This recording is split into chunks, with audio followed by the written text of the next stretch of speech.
Okay. All right. I'm going to be looking here because that's where the screen with the slide is, so I'm not ignoring you all. All right, so we're going to be talking about managing hopelessness and shame in SUD. Maybe next one. Is it not? Oh, there we go. Okay. So the wise philosopher Homer J. Simpson stated, "You can't keep blaming yourself, just blame yourself once and move on." Wise words from Mr. Simpson. So, why is it important to know about hopelessness and shame? Hopelessness and shame are some key barriers to recovery. Shame, in particular, leads to secrecy, relapse, and isolation. Hopelessness will create the belief that change isn't possible. Addressing these emotions improves recovery outcomes. So, a lot of our folks come into recovery. Some may come in with a pretty healthy dose of shame, or some may come in with a pretty healthy dose of hopelessness. And sometimes the levels of these can sort of fluctuate throughout. Excuse me. So understanding shame, the difference between shame and guilt, and I do this a lot of times with my clients. So shame is defined as I am something bad. Guilt is I did something bad. And I talk with my clients about, guilt is, oh, I can't believe I forgot. I'm going to use Jessica because she's stopped on my little list there. I can't believe I forgot Jessica's birthday. Oh my gosh, I should have gotten her a card. Ah, oh, criminy, right? Shame is I am a terrible, horrible person because I forgot her birthday. So again, shame is I am something bad. Guilt is I did something bad. Shame can be fueled by social stigma, internalized judgments, right? That goes back to that I am something bad. Repeated relapses, that is a huge one. I'm nothing but a fill in the blank because I keep doing this. What is wrong with me? I'm just a loser. I'll never be anything better than this, et cetera, et cetera. And also past traumas. Things like I don't deserve to change or I deserve what happened to me. Excuse me, please. You hear those a lot from people with a pretty healthy dose of shame. Also, shame will lead to isolation, which will lead to relapses or just more use, which leads to deeper shame. So, a lot of our folks will be experiencing that shame. They will isolate because nobody should be around me because I'm such a terrible person. And then they relapse because they feel so miserable, which then just compounds the shame they're already feeling. See, I knew I was nothing but a junkie, and so I'm never gonna da da da da da da da. And it just goes around and around and around in that circle. So hopelessness, excuse me, hopelessness is a loss of belief in the possibility of change. Common in chronic relapses, co-occurring depression or trauma, for sure. Lack of support or failed systems. So if they don't have any support or if they feel that the system has failed them, one system I know that a lot of our clients are dealing with right now is housing. I'm waiting for sober housing, or I'm waiting for this, or I don't know how I'm going to pay my rent. There's nobody to help me. So that sort of thing. Also, their family has written them off, right? Well, my family said they're not going to talk to me again until I've been clean for a year, and there's no way I can do a year because I've only ever made it 2 months or whatever. Friends will distance themselves in a lot of cases. Unsuccessful attempts at treatment in the past, right? I've been to this place and I've been to this place and I've been to this place and I get, discharged or I get sent back to jail or whatever. There's no way I'm going to be able to be sober because I haven't been able to do it yet. It can lead to suicidal thoughts or giving up on recovery with the why bother or why even try? I'm not going to get it. One that I heard from a client was, I've messed up this much of my life. Why bother trying to fix it at this point? So that, the hopelessness and the shame sort of make this like ball that just sort of rolls through a person's life together. Language matters. And this is one thing when you're working with clients to please do your best to make sure you are using person first language. So instead of saying, an addicted person, it's a person with an addiction. Or instead of saying, oh, yeah, oh, he's bipolar, it's a person with a diagnosis of bipolar. Also, non judgmental. So clean versus dirty. I see this a lot when we're talking about like UDSs or UAs. Well, it was a clean UA or it was a dirty UA, right? Or I'm sober versus I'm clean, right? Because clean has that whole like bald guy in all white with the scrubby pads, right? It's got that very sort of nice connotation to it, whereas dirty doesn't, right? And someone is sober versus they're clean, right? Just because they, aren't all the way sober does not mean they are a dirty person, right? So that non-judgmental language. Respectful language reduces shame and increases engagement. Yes, because I've had a lot of my clients tell me, well, you saw me as a person or something along those lines, right? So if we're saying, well, you are a person with an addiction versus you are an addict, it can help to reduce some of that shame. And the person can think, hey, yeah, that's right. Okay. And they might engage a little bit more because they feel respected and they feel seen. Breaking the shame cycle. This is a tough one because when shame pops up, you are only seeing the tip of the iceberg. It is rooted in their bones, it is deep, and it is messy. And so breaking that cycle can be really difficult. For the clients, you want to normalize the feelings, right? You're not alone. Yes, there were some bad decisions that were made, there were some decisions that weren't great, but that doesn't mean you're a terrible person, right? Validate their experiences. This is hard and you can do it, right? Someone somewhere taught me not to say but, that you say and instead, and I can't remember why. One is supposed to be kind of meh, but and is supposed to be, and you can also do this thing. So, yes, this is hard. Treatment is hard. Recovery is hard. The classes are hard. Rebuilding these relationships are hard, and you can do it, right? So throwing that and in there can be important too. Offer empathy and not judgment. I don't have time to go into it today, but Brené Brown does a great little animated clip on sympathy versus empathy. It's very clever, so I recommend everybody go check that out. But offering empathy, wow, that sounds really difficult. I'm impressed that you've made it this far. I've told clients before, I'm so proud of you for remaining just vertical after everything you've been through, right? So not judgment, but empathy. Focus on strength and resilience. Again, that goes back to that and, right? You have these strengths, you are resilient. How do I know that? Because you're still here, right? You're still pushing for this, you're still making your way through, you are still showing up to treatment, you are showing up for your kids, you are whatever it might be, right? I know that because you are doing the things. Practical strategies. Sorry, Shannon, what? I can go till 12:30? Yeah, that's Okay, great. I just want to keep an eye on the time. You got Okay, lots of time. fantastic. Okay. So, practical strategies for dealing with shame. Encourage peer support groups. Peers who have been through similar experiences can help with shame and hopelessness. If I've done it, so can you. And that's one thing I see a lot, especially with my mental health court participants, to see the people who are graduating or to see the people who are phasing up. Some of them know each other from, their before lives, you know, and they'll say, "Oh, when I saw so and so phase up to 4, or when I saw so and so graduate, that really helped me because I know, it can be done." Right? I can do this. It can be done. And having those peers help, in any sort of support groups, like, hey, man, I was where you are.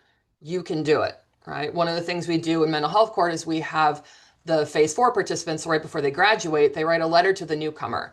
And that is a letter of all of the, tips and tricks and advice and pitfalls and everything they wish they would have known when they were a phase 1. And so that's really helpful for our phase 1s because they see, oh, okay, so this can work, right? And so that's always really good. Offer trauma-informed care. In some cases, trauma-specific treatment will be beneficial. But I think always with trauma-informed care, especially in substance use, is going to be really important. Work on negative self-talk.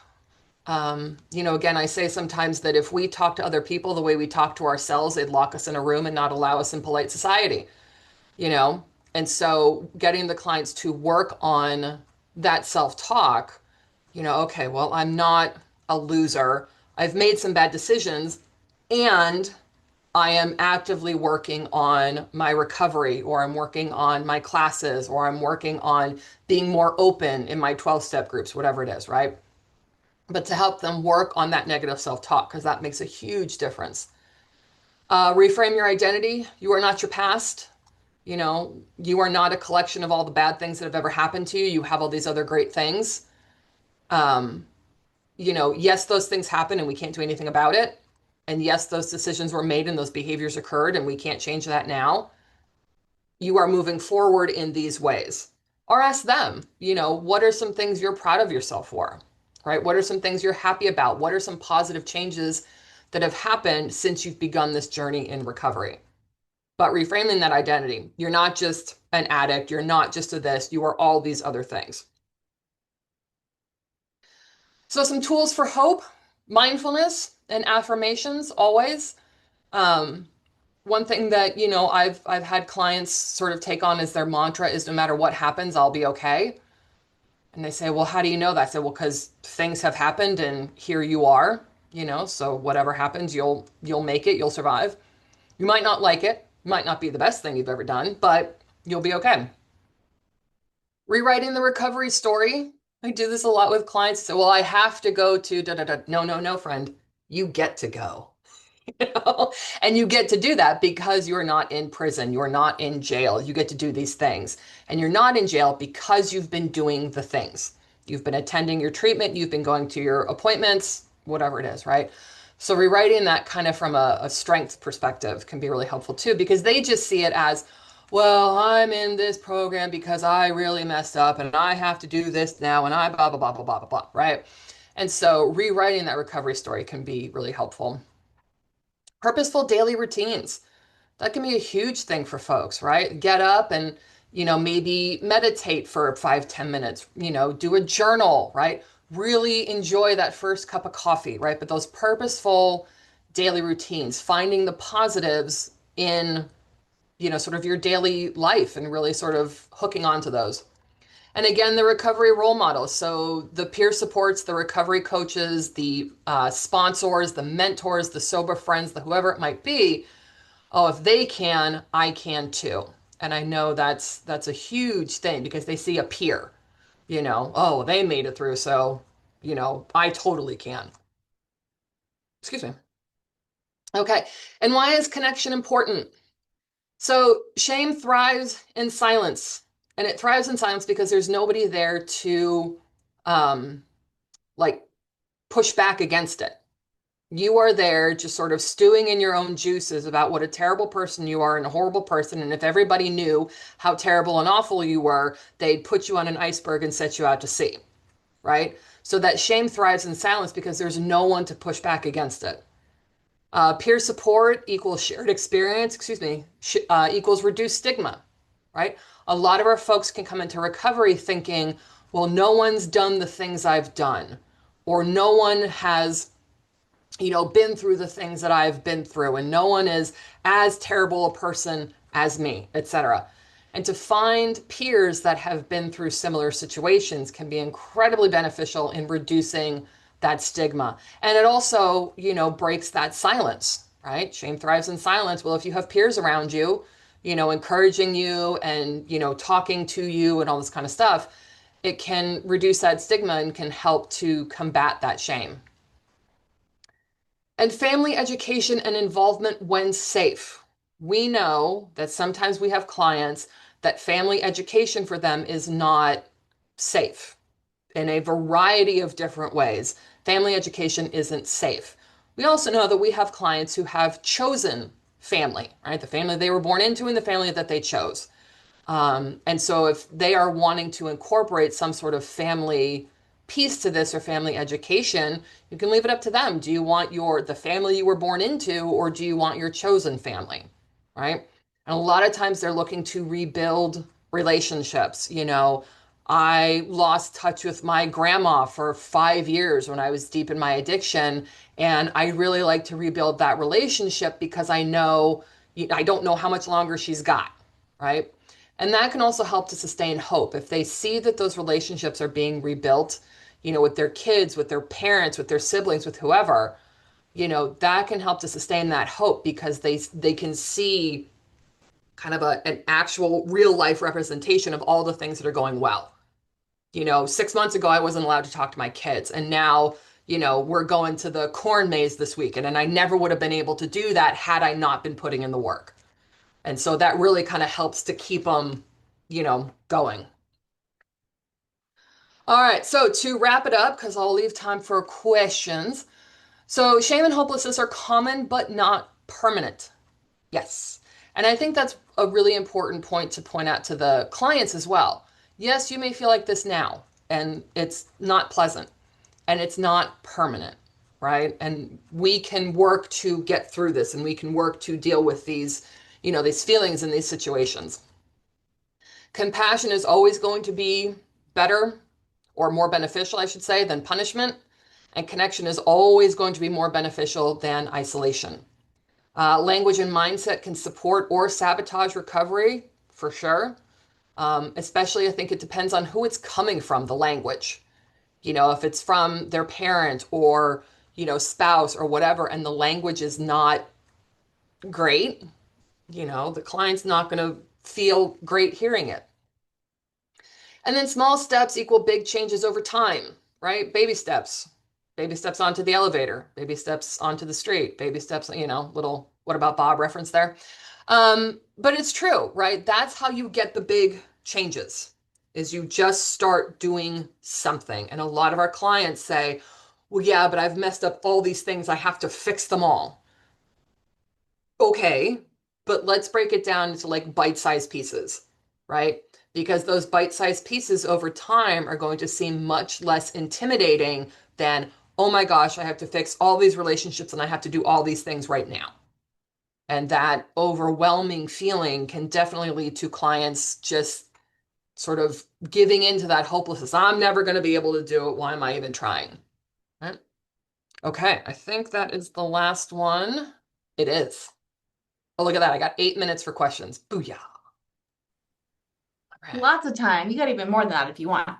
Um, Great. Thanks, Sarah. Yeah. I'd love to open it up to folks. So feel free to unmute yourself, ask your question, raise your hand. You can also put your question in the chat, but I'll open it up to everybody.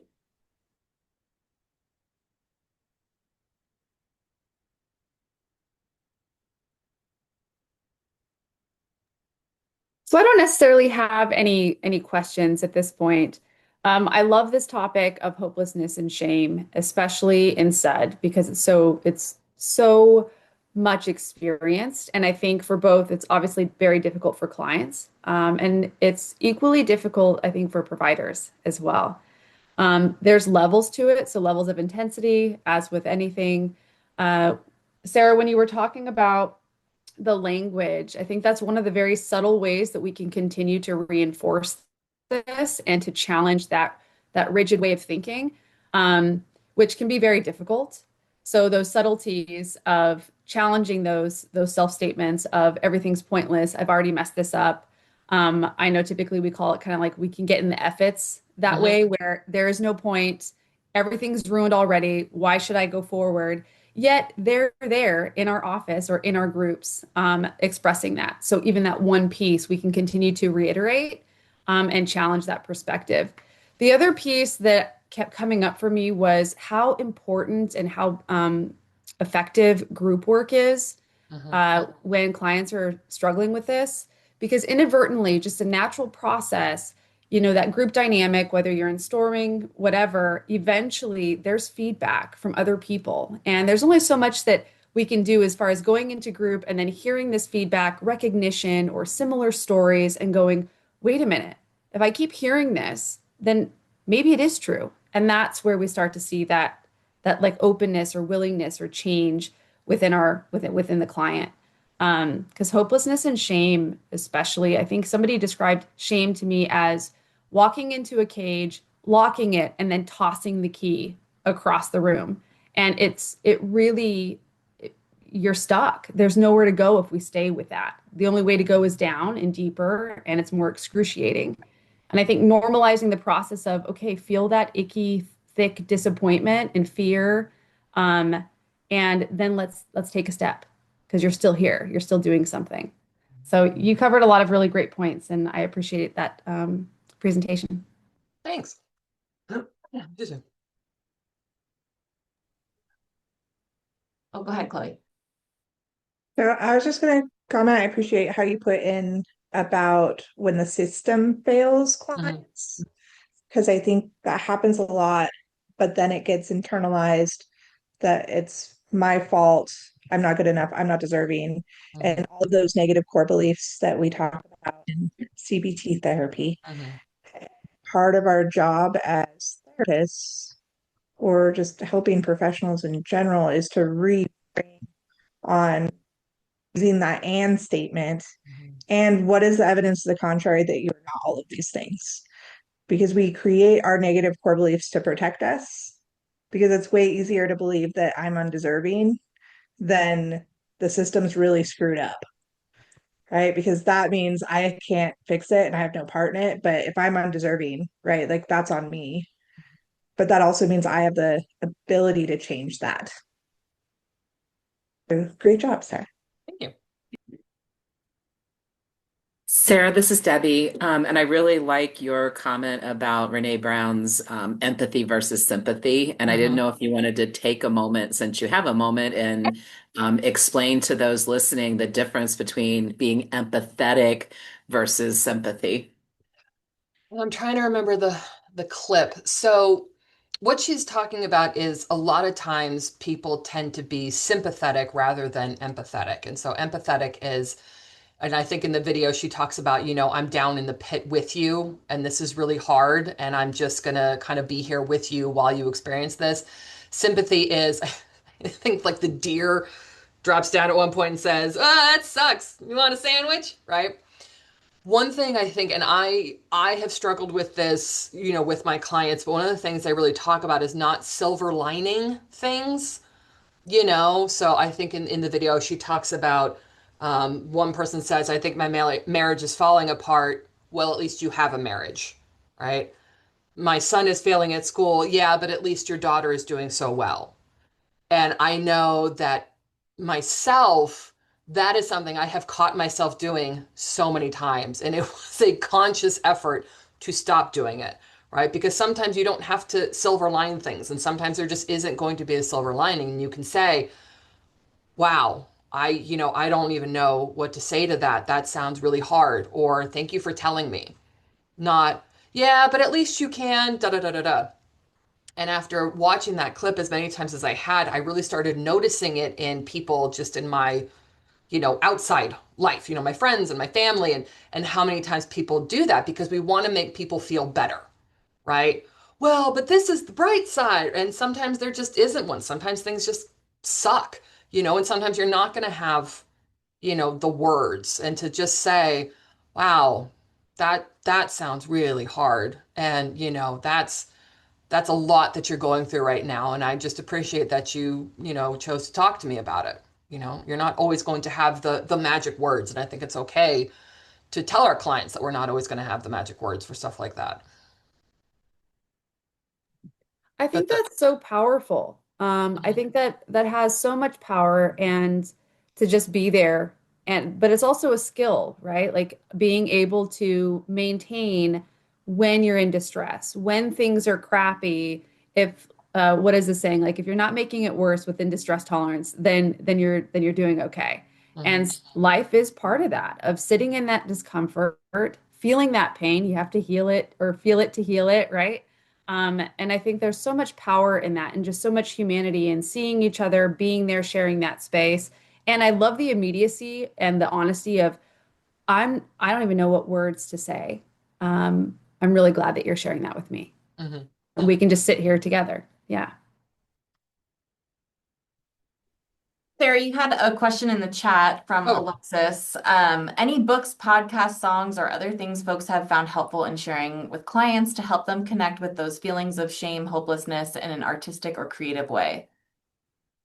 books, Brené Brown is sort of the benchmark for shame stuff. And the one thing that I really like about hers is they're very readable. It's not like a textbook. It's not dry. It's not dragging on. It's not boring. And so I've recommended those to clients in the past because they're kind of an easy read. You get through them really quickly. So I'll recommend those to clients. I've lent my copies to clients in the past. There's also, oh shoot, I've packed all my books up already, but there's one has something to do with the self-critic, and I can't remember the name of the book. And of course, all my books are packed up, so I can't pull it out and look at it.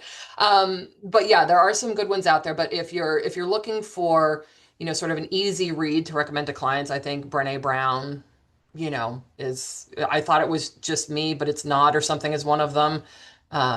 She's got some good stuff there. Music I think podcasts, huh? I think the book you could be thinking about Get Out of Your Own Way, the one Well, there's that that one, but then there's another one that I thought it was just me, but it wasn't, or something. It was one of her earlier ones. Um, that she did How to Be Enough. yeah, she's got a ton, and they're all great. They're all great. Podcasts, I don't know. All my podcasts are sports or true crime, so I don't I don't listen to work podcasts. So I'm not sure someone else may oh, she has a podcast. Look at that. Chloe says she's got a podcast. So I think, kind of pointing those folks in that direction. But yeah, Brene Brown's kind of that benchmark, easy read for clients. So that's usually where I send them first.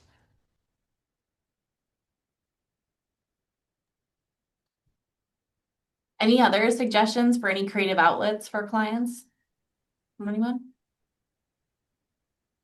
So sometimes I think Sarah mentioned this in her presentation about like rewriting the story. So a bit of a narrative approach of challenging a client as to how we can change that narrative and what that might look like. And whole life story is a really big one, but maybe even looking at whatever that main theme of shame that continues to come up, if it's more specific, more recent, if it's centralized around relapse, to see if we can start to initiate a reframe in lieu of that shameful hopelessness, this isn't worth it.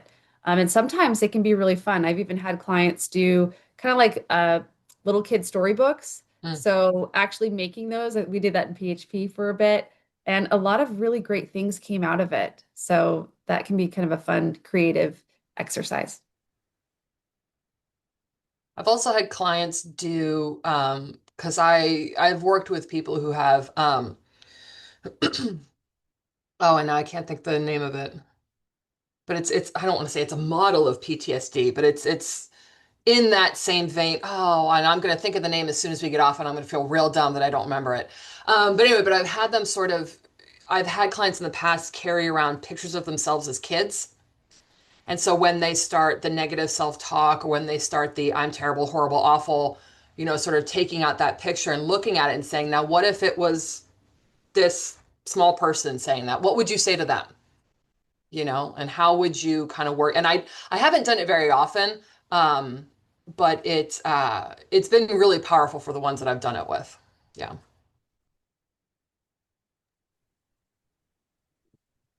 Sarah, thank you so much. Yeah, thank you. Lots of great comments in here too. Somebody said this was super great. I love how generalized this information can be. While targeted specifically to SUD treatment, I think acknowledging and supporting the hope and humanity of the individuals we work with in any situation is essential.